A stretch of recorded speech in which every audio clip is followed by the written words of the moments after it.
The artist, Francisco Goya, is best known today for his late works, which exhibit the darker aspect of his personality. His artistic output reflects his reaction to the events of his life.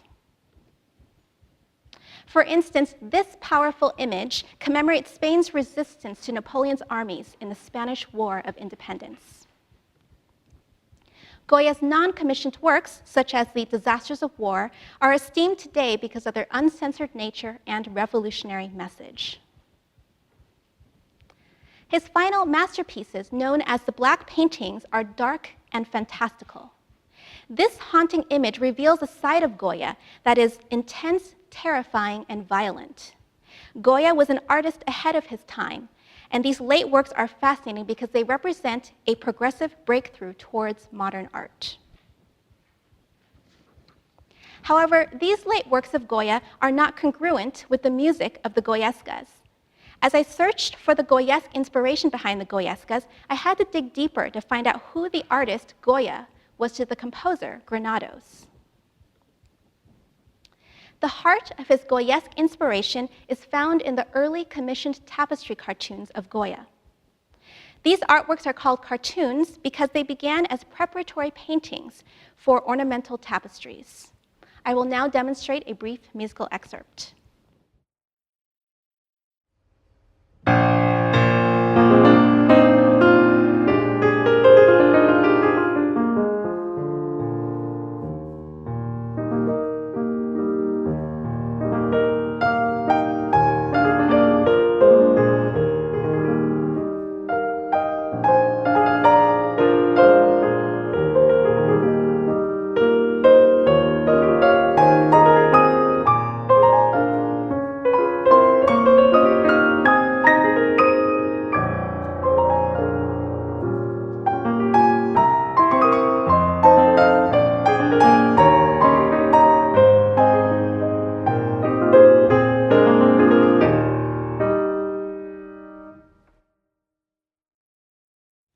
The tapestry cartoons depict people of the Spanish Enlightenment, specifically the men and women called majos and majas. They were the working-class citizens of Madrid during Goya's time. The majos and majas were admired for their embodiment of pure Spanishness. They were outside the influence of the French customs that were fashionable during this time, often demonstrating their nationalistic identity in their clothing and demeanor. While the majos and majas were real people during Goya's time, there was also an element of legend and fantasy surrounding these characters. The tapestry cartoons are not examples of realism, but rather an idealistic portrayal of the majos and majas. Often, they were typecasted in Spanish plays and operettas, depicted in idyllic scenes and performing in activities that parallel Goya's tapestry cartoons. Many aristocrats imitated the fashion and dress of the majas. For instance, here are two portraits of the Duchess of Alba, painted by Goya. The one on the left portrays the Duchess in a dress typically worn by the upper class. In contrast, the portrait on the right depicts her in maja clothing. Art historian Tara Zanardi argues that the Duchess of Alba fashioned herself after the fiery maja, whose notorious behavior could be utilized to experience vicariously the supposed libertine lifestyle of the lower classes. A century later, Enrique Granados found inspiration from these characters. He was attracted to their boldness and freedom, and also to their charm and elegance.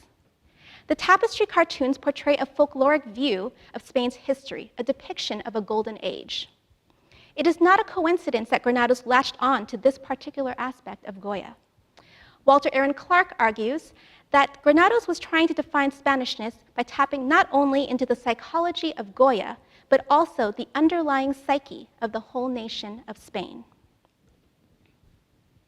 The need for a definition of national identity emerged as a reaction to the disaster of 1898. A group of Spanish writers known as Generation 98 believed that a regeneration of Spain would emerge by regaining fervor and esteem for genuine Spanishness. Granados considered Goya to be the representative genius of Spain, a source of national pride.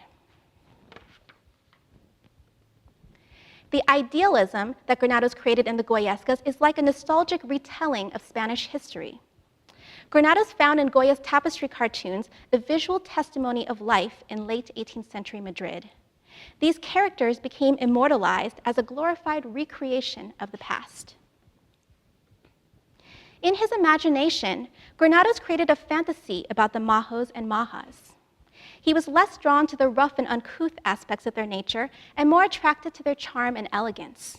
He wrote, "I fell in love with the psychology of Goya and his palette, with his ladylike maja, his aristocratic majo, with him and the Duchess of Alba, his quarrels, his loves, and flatteries."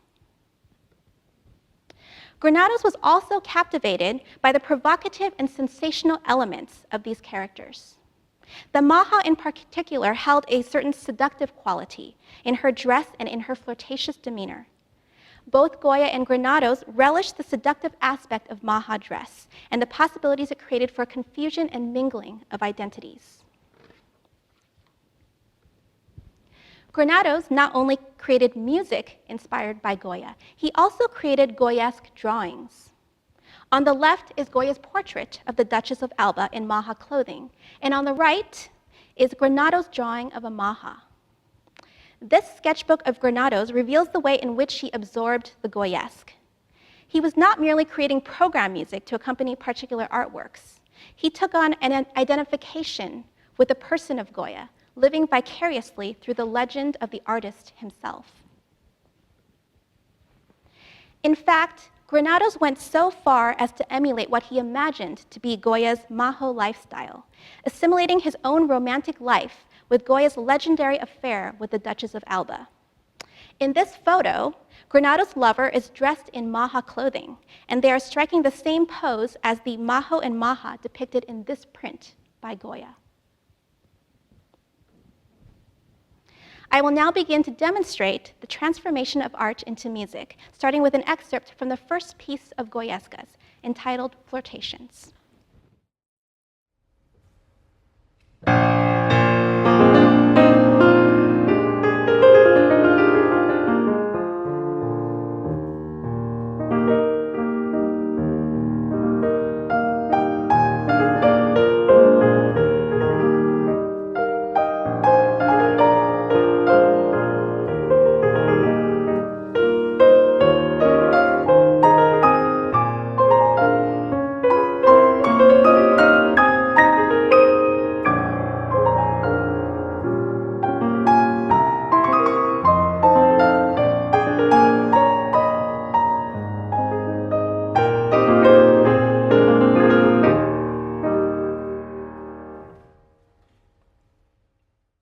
Granados depicts the maja's flirtatious charm with delicate inflections and sensory details.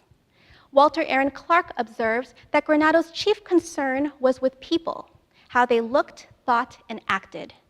It was precisely the physical characteristics of Goya's subjects that aroused within him the intense emotion he felt compelled to express through music.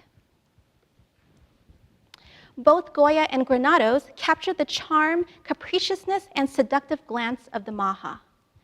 In the painting, the maja's beguiling stare breaks down the barrier of the picture plane. Likewise, the musical score is a recipe for flirtation, filled with complex indications for articulation, voicing, dynamics, and tempo fluctuation. These men were gifted with a refined taste for the nuanced particulars that encoded female attraction. Like the image you see on the screen, the music depicts the timelessness of a stolen moment in which the majo and maja are flirting with one another. Within the scene, the viewer can experience the same moment from different angles, while the actual scene remains the same. Granados creates the effect of timelessness by using thematic transformation to create different experiences of the same theme.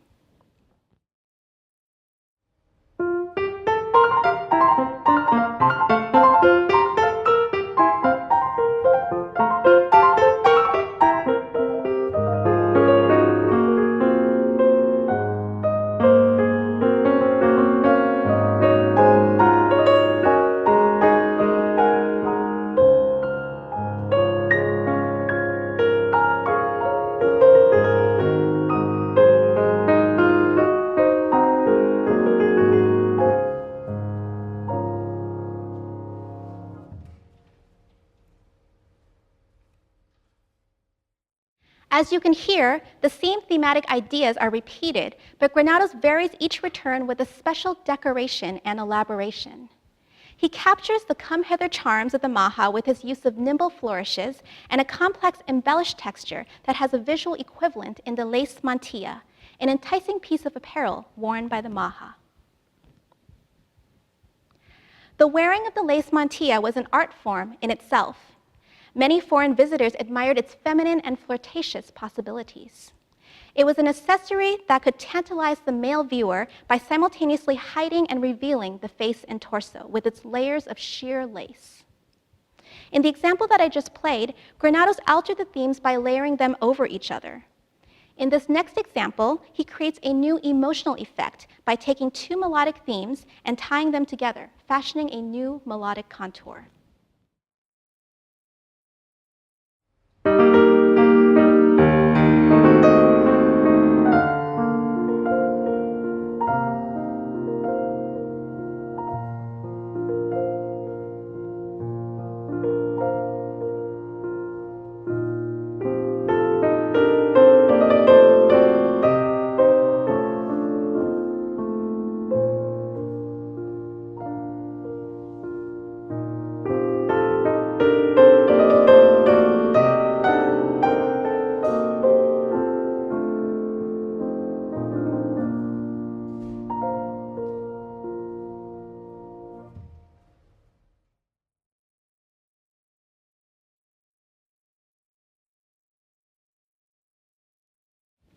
The second piece of Goyescas is called The Conversation at the Window.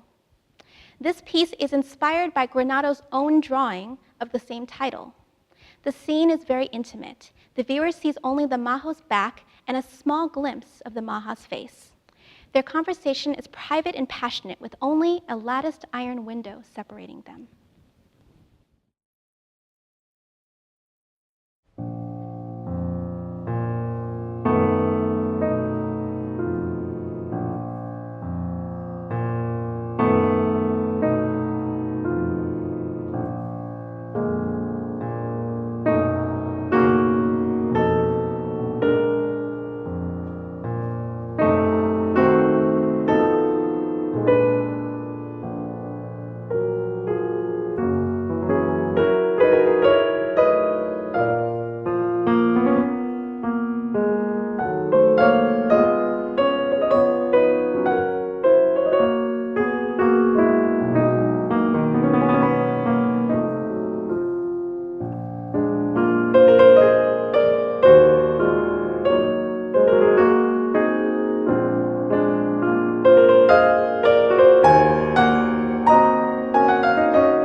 In this excerpt, we can hear the complex layering of sounds, like the voices of the two lovers conversing through the interlocking lattice work of the iron window.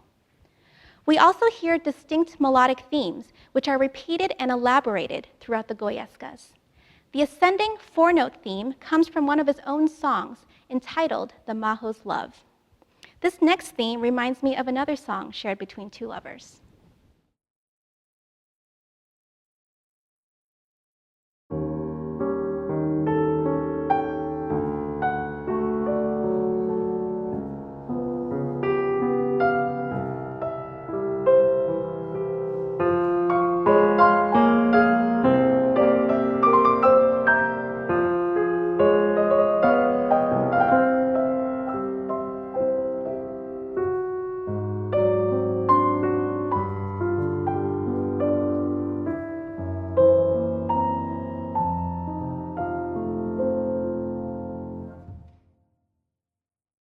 Oftentimes, Granados composed decorations that are integral to the melodic contour.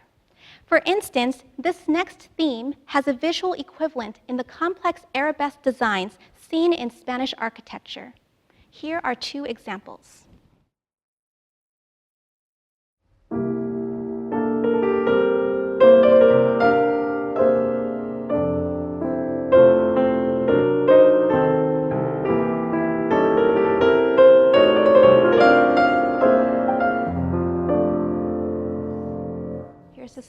example?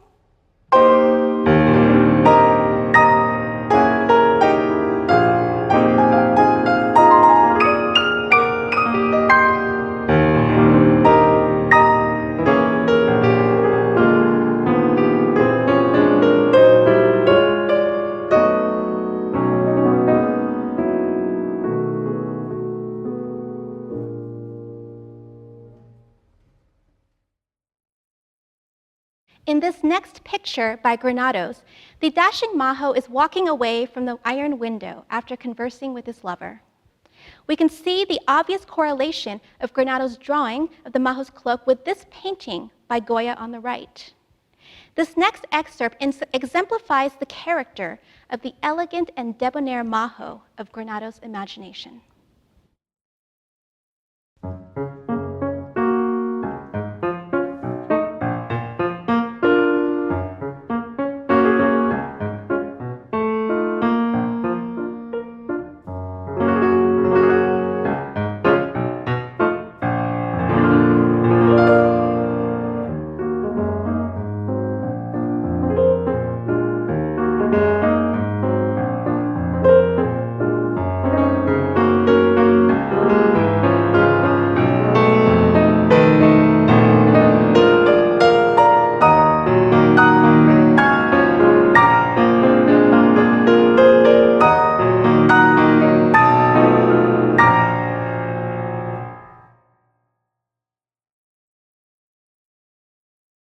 In this excerpt, we can hear the guitar sounds and dance-like rhythms that foreshadow the third piece of Goyescas, entitled The Fandango by Lamplight.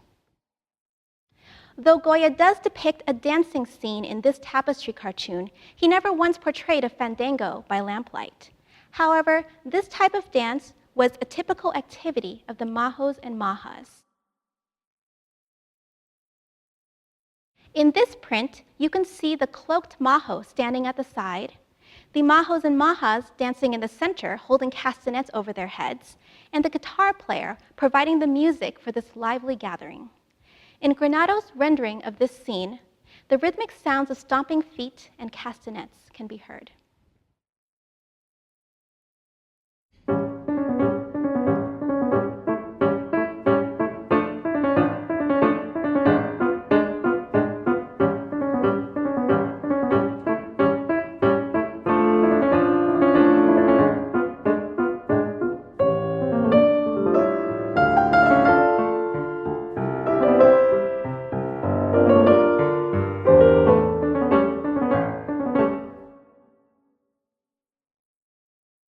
In the fourth piece of the Goyescas, entitled The Maiden and the Nightingale, Granados alludes to both folk melody and medieval literature.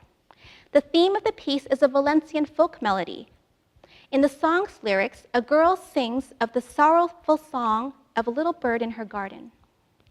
Granados took this simple tune and set it in a complex four-voice contrapuntal texture, full of colorful added tone sonorities, augmented harmonies, and elaborate textures. So here's the folk tune.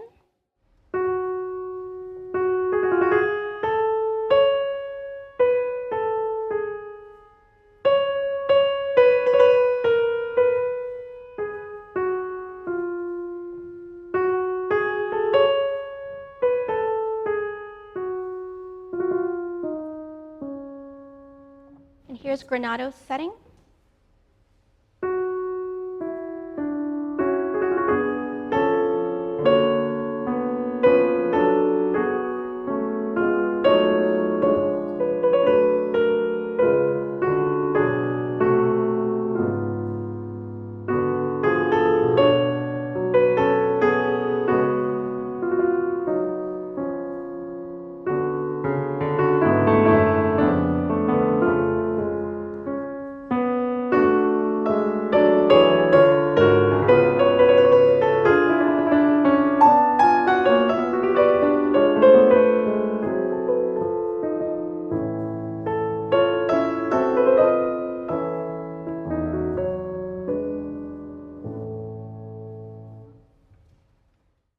The modal quality of the folk tune combined with Granados' skillful variation of accompaniment, creates a scene of haunting revelry and nostalgia.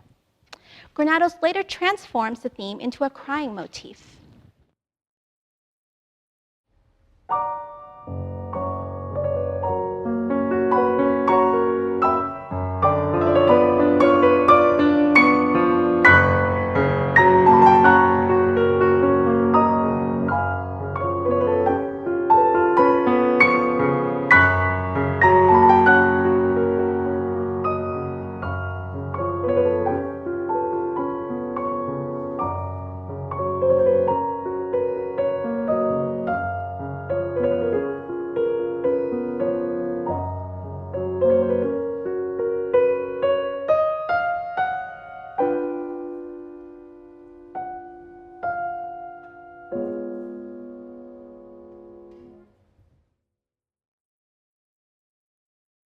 The sorrowful maja is depicted on a balcony by both Goya and Granados in the images you see here and in the next slide. On the left is Goya's picture of a maja in despair. In Granados' drawing on the right, the sorrowful maja is represented on the balcony with a self-portrait of Granados, perhaps symbolizing the nightingale. At the end of the piece, the nightingale sings a sympathetic lament.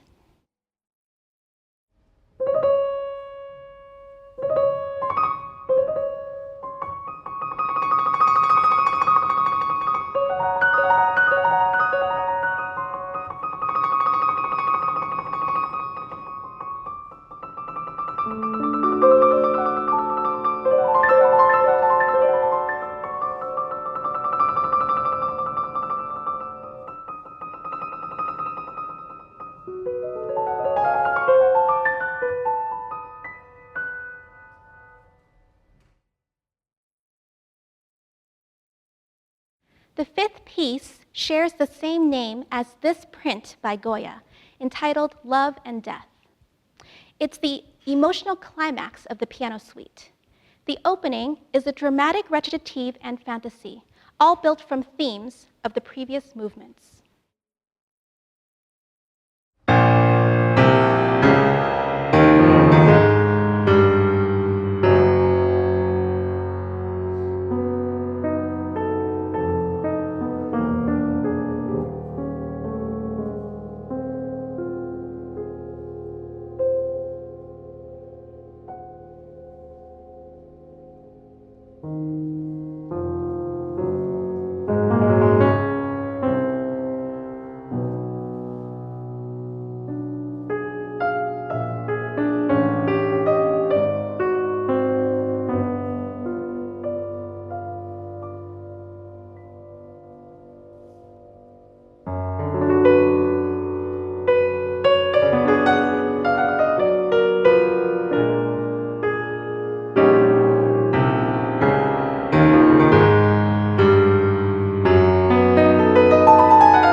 In the excerpt I just performed, themes from Conversation at the Window and The Maiden and the Nightingale were heard.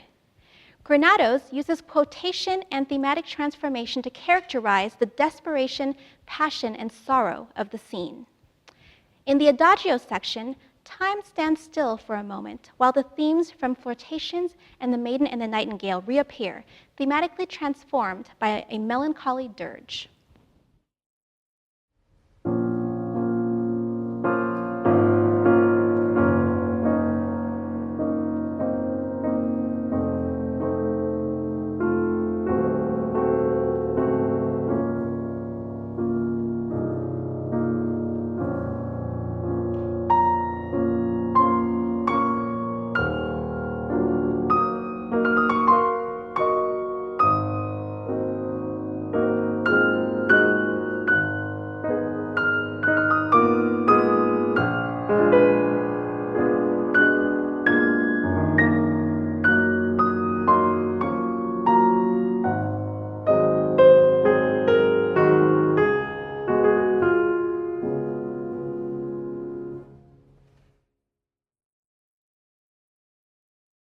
In the final scene, Granados wrote stage directions into the score, indicating the death of the majo.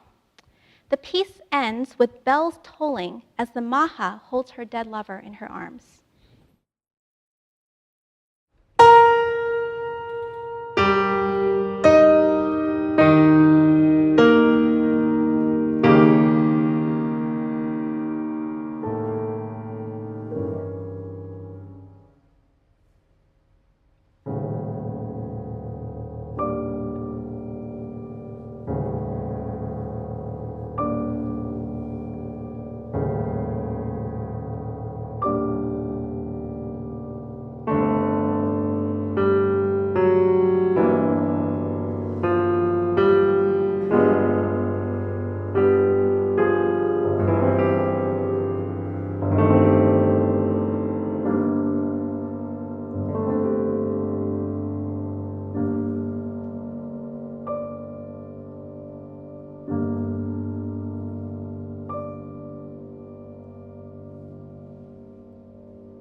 The final piece is an epilogue called The Ghost's Serenade.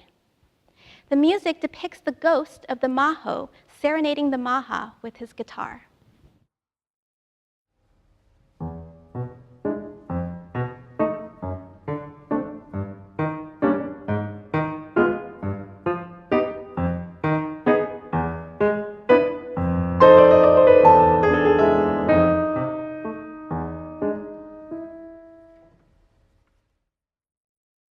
At the very end of this piece, Granados again narrates stage directions. He writes, "The ghost disappears, plucking the strings of his guitar."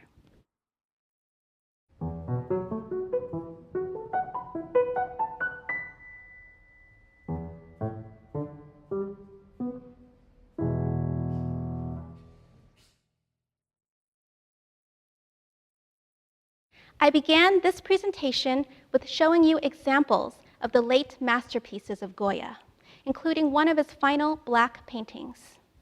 It is interesting to note that even amongst his most sinister works, there exists this image of Goya's companion dressed as a maja. Amidst his despair and disillusionment at the end of his life, he still found hope and inspiration in the beautiful maja.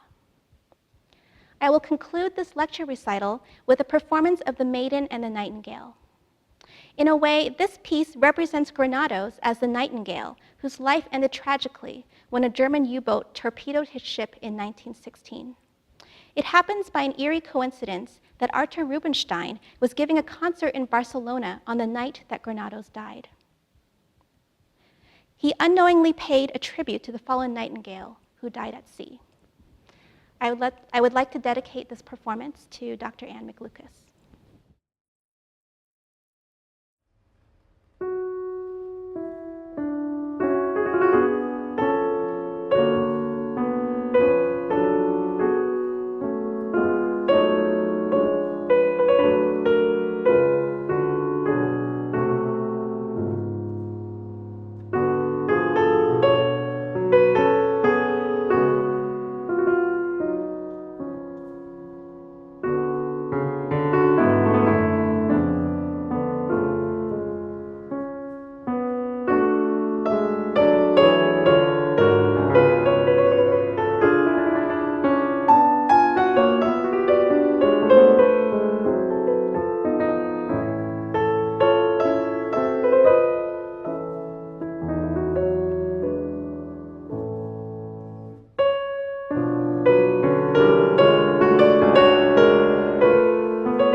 Well, thank you for coming.